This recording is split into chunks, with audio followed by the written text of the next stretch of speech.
I'm telling you, from all types of games that I've played, ranging from top-down strategy, third-person high tactical gameplay, but mainly Dead or Alive Extreme Venus Vacation, shout out to that game. This is by far, no one beats this by the way, not even by a long shot, the most brain-dead class I ever had the pleasure to play.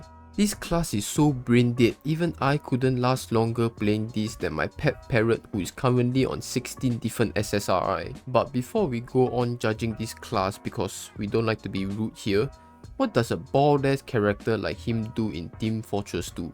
Well, for a start, he presses the trigger and out comes some fire. He's kind of like your friendly neighborhood mosquito killer. He runs around and sprays whatever. Occasionally, he will give you a thumbs up like you think he's a good person on the inside. Or sometimes, he looks like he's clueless about what's going on, but we all know he's already applied gasoline into the nearby orphanage house. So more of the Pyro, we are here to find out how we can make a Pyro annoying. Like really annoying. Like we are here trying to shine and polish that bald ass head of his so as to push the boundaries. The first thing we have to start with is appearance. Appearance matters the most, and never let anyone tell you otherwise. I'm saying this because I took the quote 1 out of 10 on the outside, 10 out of 10 on the inside too seriously. So we have to dress annoyingly in a sense. We don't need fancy items to put on our character, we just need clothing that speaks more than just the outside. We're gonna start out with a blank canvas over here, you know, just a bald Pyro, nothing much. Okay, this was the best that I could do. I mean, this is all I have. Look at the items that I have. I have nothing on this account. Maybe I could wear this. This looks dumb, but it doesn't look annoying. So we're going with this. I can't even make the video. Now the next thing we have to be concerned about is why the phlog and not the others. I've tested out every single weapon known to Mr. Pyro, and the only loadout I'm coming up with is the phlogistinator. This item right here, we all know this item, my favorite weapon in 1938, but why the phlog and not the others? I mean, I'm not quite sure either. Maybe other weapon works just as well in being annoying. I can't quite put my finger on it. Oh no way, it's stuck. I have to first pull it out of my ass. I mean, come on now, is there even a need to explain why the phlog is the most annoying? It's really hard to do what you can do with the phlog by using other flamethrowers. I mean, sure, you can reflect projectiles and possibly be a good teammate and save them, or deny Ubers by air blasting them away and possibly save your teammate, or extinguish your teammate, or save your engineer's buildings from rockets, pipe bombs and whatnot. Generally, just being a selfish f***er who can't save anyone.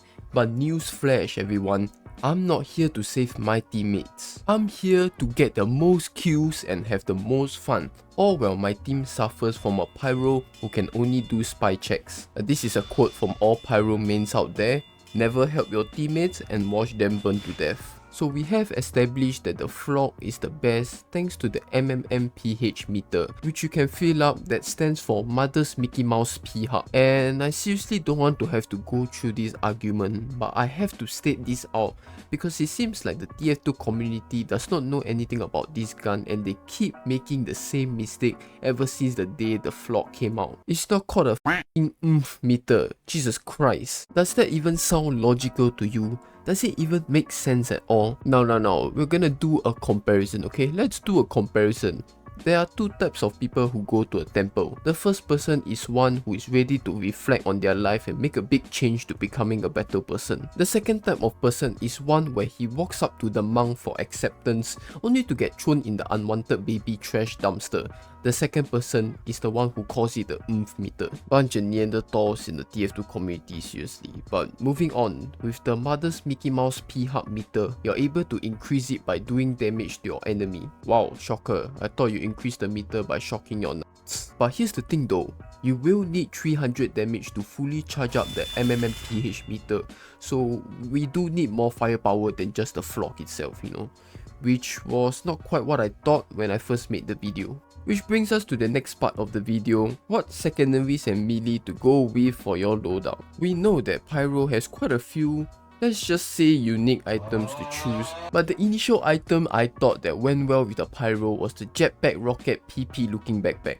I mean, for one, the mobility is crazy. You can easily get away from someone with just a click of a button, and it also allows you to get close to enemies like sniper or engineer. Enemies that tend to be far from the back line, taking a dump while pedaling their AD key, thinking they're real good doing a washing machine on their keyboard. I don't understand. Another point I would say about the jetpack is that it helps for someone who uses the phlog to get away from soldiers and demo. But besides that point, do you see how hard it is to play a phlog pyro? It's like trying to take a piss without the toilet water splashing back at you. Now that's what I thought initially, as the jetpack being good paired together with the phlog. I was using it for a while, but I found that more often than not, I was just running away because I wasn't able to build up my Mickey Mouse meter. And of course with that, I had to rethink my loadout, because if I'm running away, that means I'm not being annoying. And if I'm not being annoying, the loadout kinda sucks anyway. So I basically cycled through my loadout from detonator, flare gun, shotguns. Well, for a start, the shotguns are they don't exactly work as well because they are mainly for enemies who are close to me, and why wouldn't I just use the phlog anyway? If I have to fight an enemy pyro, then I'm just gonna use the phlog and burn him, and we're just gonna burn and see who's gonna kill who first. I'm not gonna use a shotgun for that, come on now. Now for the second weapon, the flare gun is alright. It certainly does the job in its own way, but only if you have a good aim, which is, if you know anything about me, I can't even aim well in real life. How will I be able to aim well in game? Now what about the detonator? It seems like it's a nope, it's the same gun as the flare gun, but instead you trade off damage to do the Guinness World Record for the lowest vertical jump. Who's even using the detonator? Now the only gun that works well with doing lots of fire damage without requiring you to have a good aim for players like me who will never get late, it's the almighty Scott shot. I know what you're thinking. X, of course you'll never get late. You sound more Chinese than a pair of chopsticks made from China. I agree, but that's besides the point. The Scott shot is really surprisingly useful in terms of building up your mother's meter. The difference between the Scott shot and the detonator is its ability to drop the fire ammo onto the ground after firing, causing a small burst of fire that burns anyone near. Oh, and it's also annoying that the Scott shot bounces anyone who gets hit directly, so that's an added bonus. With that out of the way, we move on to the melee section, which is honestly nothing. Like, you could really pick any one of them and it won't really affect much.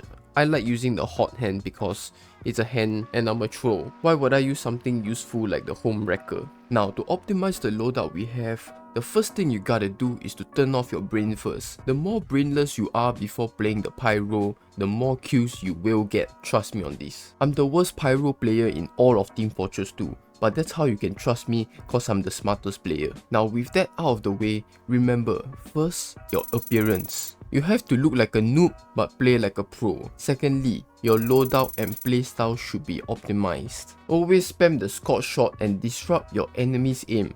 You have to drill this into your mind and be as annoying as possible. Oh, and also, if you ever get near any unsuspecting enemy, kindly use the hot hand and slap them back to being a virgin. We as the Pyro are trying to keep STD out of the Team Fortress community, and that's about the end of the video. If you watch all the way through here, leave a comment like, wow, this is the most annoying video ever.